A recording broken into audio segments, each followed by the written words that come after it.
नमस्कार विद्यार्थियों, पिछले वीडियो में आपने देखा कि हमने सूरदास पद के दौरान श्री कृष्ण और भगवान श्री कृष्ण राधा के मध्य जो बातचीत और हुई थी उनके बारे में सूरदास के पद्य रचनाओं में हमने पढ़ा। आज हम इस अभ्यास के प्रश्न उत्तर करेंगे, जिसमें 4 प्रश्न आपने पहले कर लिए थे। लघुत्रार्थ प्रश्न में पहला प्रश्न है, कृष्ण ने भोली राधा को कैसे बातों में उलझा लिया। इस प्रश्न का तात्पर्य यह है कि भगवान श्री कृष्ण ने राधिका को अपनी भोली भाली बातों में कैसे उलझा लिया। तो सबसे पहले इसका उत्तर आपको इस प्रकार से बताना है कि भगवान श्री कृष्ण ने परिचय की दीवार को तोड़ते हुए राधे से पूछा कि हे गौरी, तू कौन है, कहाँ रहती है, किसकी बेटी है। इस प्रकार की बातें पूछकर उन्होंने राधिका से पूरा परिचय पूछ लिया और अपनी मधुर बातों से, प्रेम की दृष्टि से देखकर राधिका का अपनी बातों में उलझा लिया। अगला प्रश्न है, कृष्ण ने एक झलक में ही गोपियों का मन कैसे वश में कर लिया। तो इस प्रश्न का उत्तर आपको इस प्रकार से बताना है कि भगवान श्री कृष्ण का रूप सौंदर्य अनुपम था। उन्हें जो कोई भी व्यक्ति देखता वो उन्हें बस देखता ही रह जाता। तो गोपियों की दृष्टि जब भगवान कृष्ण पे पड़ी तो वो उन्हें देखती रह गई और उनका रूप सौंदर्य उनके मन में समा गया। तो कृष्ण ने अपने अनुपम रूप सौंदर्य की वजह से गोपियों का मन है वो अपने वश में कर लिया। यानी उन्होंने अपनी तिरछी नज़रों से, यानी आँखों की तनिक दृष्टि डालकर गोपियों के हृदय में अपनी जगह बना ली और इस प्रकार से उन्होंने गोपियों का मन अपने वश में कर लिया।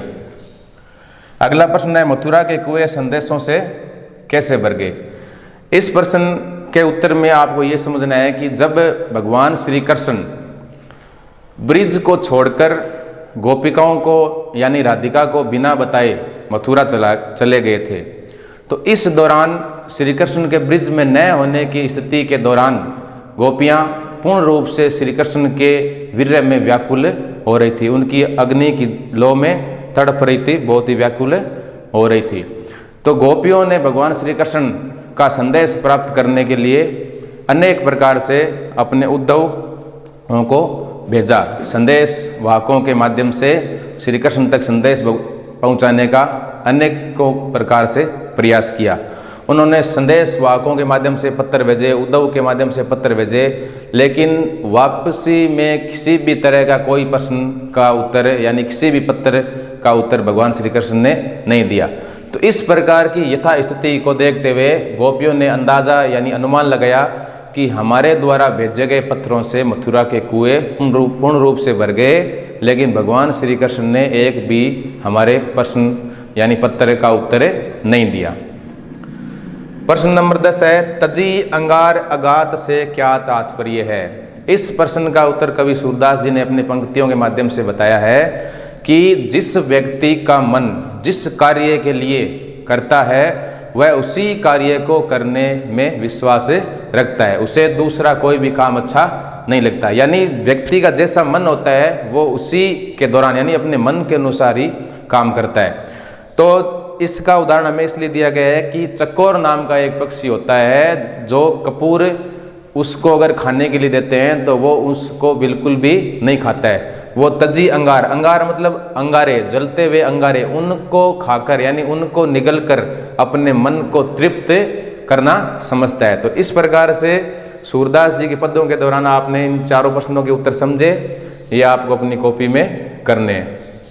अगले निम्नात्मक प्रश्न नंबर 11 में आप देखिए कि कृष्ण एवं राधा की प्रथम भेंट का वर्णन अपने शब्दों में कीजिए। यह प्रश्न उस पद से लिया गया है जो हमने हमारी पाठ्य पुस्तक में सर्वप्रथम पढ़ा था। इस पद में कवि सूरदास जी ने भगवान श्री कृष्ण एवं राधा के बीच में जो बातचीत हुई थी उसका जिक्र किया है। तो प्रश्न ये है कि भगवान श्री कृष्ण एवं राधा के प्रथम भेंट का वर्णन अपने शब्दों में कीजिए। यानी आपने पिछले वीडियो में उस पद की व्याख्या पढ़ी है और उसके दौरान आपको इसका प्रश्न का उत्तर है वो अपने शब्दों में देना है।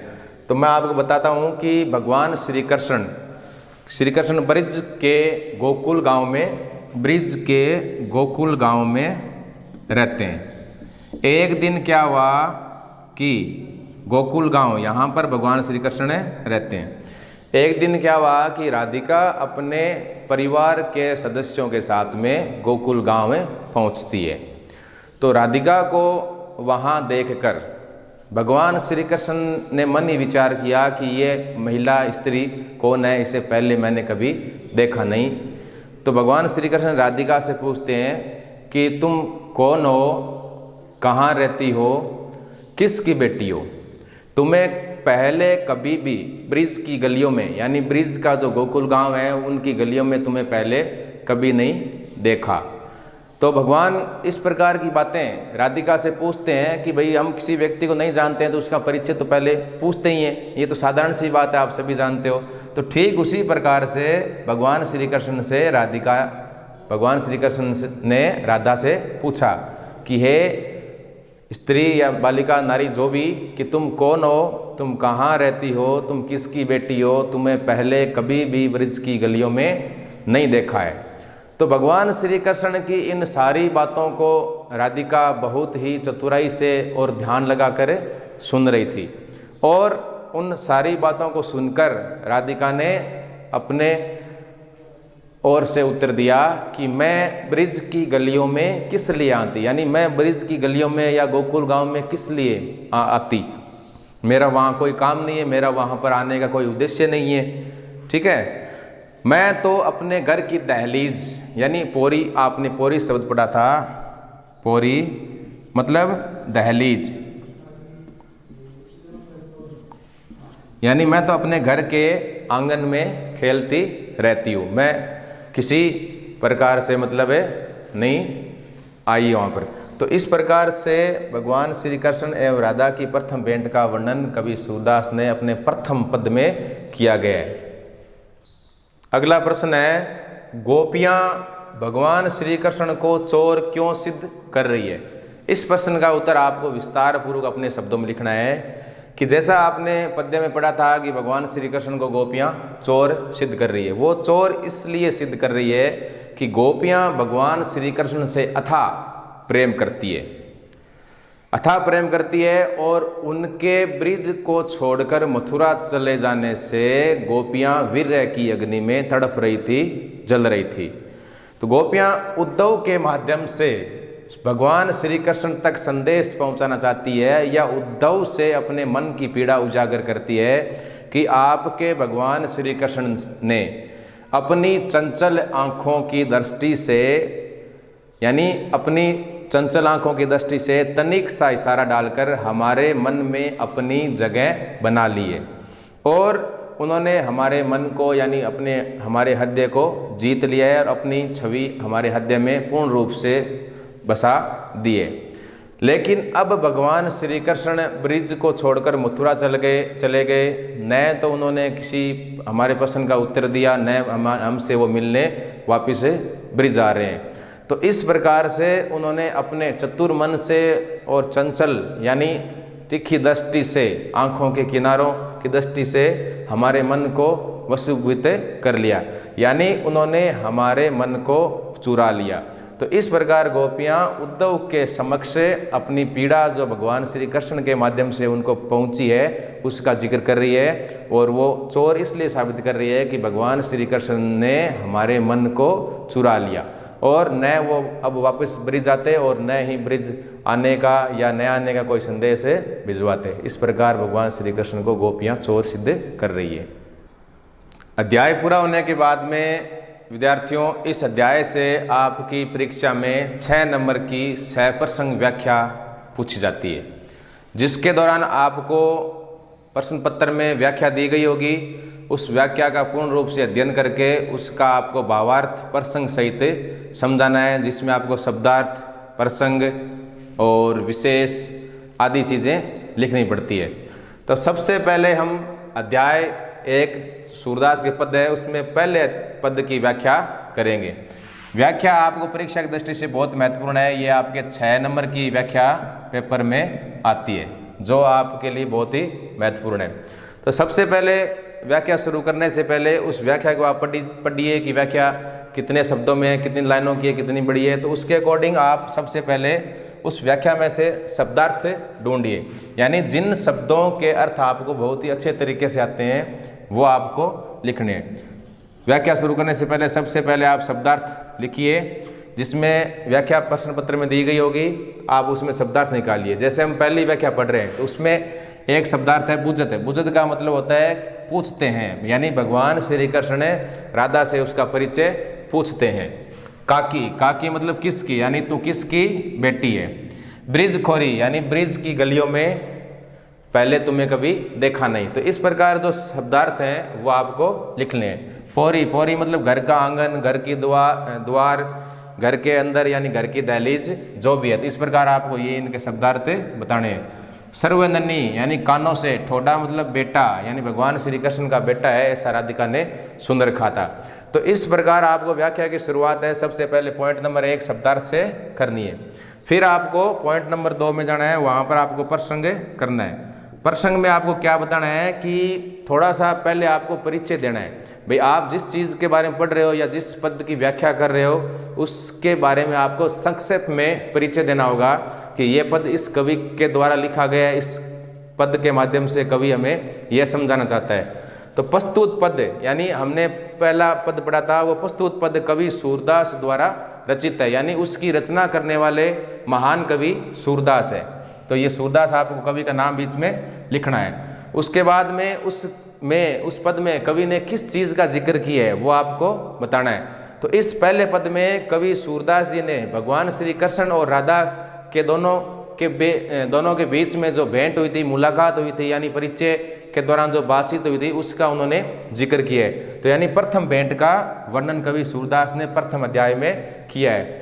उसके बाद में कृष्ण राधा के सौंदर्य पर मुग्ध हो जाते हैं, यानी भगवान श्री कृष्ण जब राधिका को पहली बार ब्रिज की गलियों में देखते हैं तो भगवान श्री कृष्ण भी आश्चर्यचकित हो जाते हैं, और यानी राधिका को देखकर उनका मन गदगद हो जाता है, मुग्ध हो जाते हैं कि ये बालिका, नारी या स्त्री कौन है, इसे पहले कभी हमने ब्रिज की गलियों में नहीं देखा। तो इस प्रकार भगवान श्री कृष्ण राधिका को देखते, यानी राधिका का रूप सौंदर्य, क्योंकि राधिका इतनी सुंदर थी कि भगवान श्री कृष्ण ने एक बार देखते ही उसकी छवि अपने मन के अंदर बिठा ली थी, और वे राधिका के पास आ गए, यानी राधा के पास जाकर उसका परिचय पूछते, यानी परिचय की जो दीवार है वो भगवान श्री कृष्ण की ओर से ही तोड़ जाती है। सबसे पहले भगवान श्री कृष्ण ही बातचीत करनी शुरू करते हैं। तो इस प्रकार से ये व्याख्या का जो पद है, व्याख्या के दौरान आपको पद का प्रसंग है आपको लिखना है, यानी आपको छोटा सा परिचय देना है कि ये पद किस प्रकार से है, किस कवि के द्वारा लिखा गया है और उसके मेन मुख्य बातें क्या है। उसके बाद में आपको उस व्याख्या के दौरान उसका भावार्थ करना है, यानी उस व्याख्या का पूरा अर्थ लिखना है। जैसे हमारे पहले पद की व्याख्या थी कि बुझत श्याम कौन तू गोरी, तो उसके दौरान आपको पूरा बताना है कि भगवान श्री कृष्ण ने राधिका से पूछा कि हे गौरी तू कौन है, तू कहाँ रहती है, तू किसकी बेटी है, तुझे पहले कभी भी ब्रिज की गलियों में पहले कभी नहीं देखा। तो इन सारे प्रश्नों का उत्तर राधिका बहुत ही चतुराई से देती है। वो राधिका कहती है भगवान श्री कृष्ण से कि मैं किस लिए ब्रिज की गलियों में आती, मैं तो अपने घर की दहलीज यानी घर के अंदर, घर के आंगन के अंदर ही खेलती रहती हूँ। हाँ, लेकिन मैंने ऐसा जरूर सुन रखा है कि कोई नंद का बेटा है जो दही और माखन की चोरी करता रहता है। तो इस प्रकार राधिका का ये प्रश्न सुनकर भगवान श्री कृष्ण आश्चर्यचकित हो जाते हैं कि भाई मैंने तुम्हारा क्या चुरा लिया, तुम इस प्रकार से कैसे मुझे चोर सिद्ध कर रही हो। उन सारी बातों को भगवान श्री कृष्ण मन ही मन विचार करते हैं। उसके बाद में राधिका से कहते हैं कि चलो वो कोई बात नहीं, आप मेरे साथ खेलने के लिए चलो, मुझे एक खेलने के लिए जोड़ीदार मिल गई। तो इस प्रकार भगवान श्री कृष्ण राधिका को अपनी बातों में उलझा लेते हैं और अपने भोली भाली राधिका उनकी बातों में आ जाती है और भगवान श्री कृष्ण राधिका को अपने साथ खेलने के लिए राजी कर लेते हैं। तो अंत में कवि सूरदास जी ने कहा है कि भगवान श्री कृष्ण ने अपनी रस और मीठी बातों से राधिका को उलझा लिया और बातों ही बातों में उसे अपने साथ खेलने के लिए राजी कर लिया। तो इस प्रकार से ये आपकी व्याख्या के दौरान पूरा भावार्थ आपको लिख देना है। इन सब चीज़ों के आपको अलग अलग नंबर मिलेंगे परीक्षा में, तो पूरा आपको इस प्रकार से ये करना है। उसके बाद में आपको विशेष लिखना है। पॉइंट नंबर 4 व्याख्या के दौरान विशेष में आपको ये बताना है कि जो आपने शब्दार्थ, प्रसंग, भावार्थ ये सारी चीज़ें की है, इनमें आपको ऐसी क्या विशेष चीज़ लगी जो व्याकरण की दृष्टि से महत्वपूर्ण है और इनका प्रयोग होने से आपकी व्याख्या या आपका व्याख्या का भावार्थ बहुत ही सरल और मधुर, यानी पढ़ने की दृष्टि से बहुत ही सुंदर, आपको पढ़ने में रुचि उत्पन्न हो रही है, पढ़ने की दृष्टि से आपको बहुत ही अच्छा लग रहा है। तो आपको यहाँ बताना है कम से कम आपको 4 पॉइंट बना देने हैं। तो पहला पॉइंट है, यहाँ श्री कृष्ण की बात करने की चतुरता देखने योग्य है, यानी भगवान श्री कृष्ण ने चतुराई दिखाते हुए राधिका से बातचीत की है।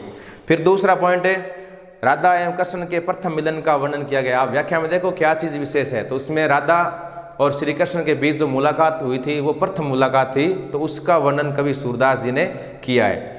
फिर सूरदास जी की जो भाषा है, हमारे कवि जो सूरदास जी हैं उन्होंने किस भाषा में ये अपने पद की रचना लिखी है, तो आप लिखो सूरदास जी ने ब्रिज भाषा का बहुत ही अच्छे तरीके से इसमें प्रयोग किया है। उसके बाद आप 3 नंबर पॉइंट से यहाँ चले जाओ सीधे 4 नंबर पॉइंट में श्रृंगार रस की भी प्रधानता है, यानी रूप सौंदर्य, मधुर बातों का, अनुपम सौंदर्य का जिक्र कवि सूरदास जी ने किया है। तो इस प्रकार से विद्यार्थियों आपकी बोर्ड की मुख्य परीक्षा में 6 नंबर की व्याख्या आएगी, जिसमें आपको पूरा इस प्रकार से करना है। 1 नंबर शब्दार्थ, 2 नंबर प्रसंग, 3 नंबर भावार्थ, 4 नंबर विशेष।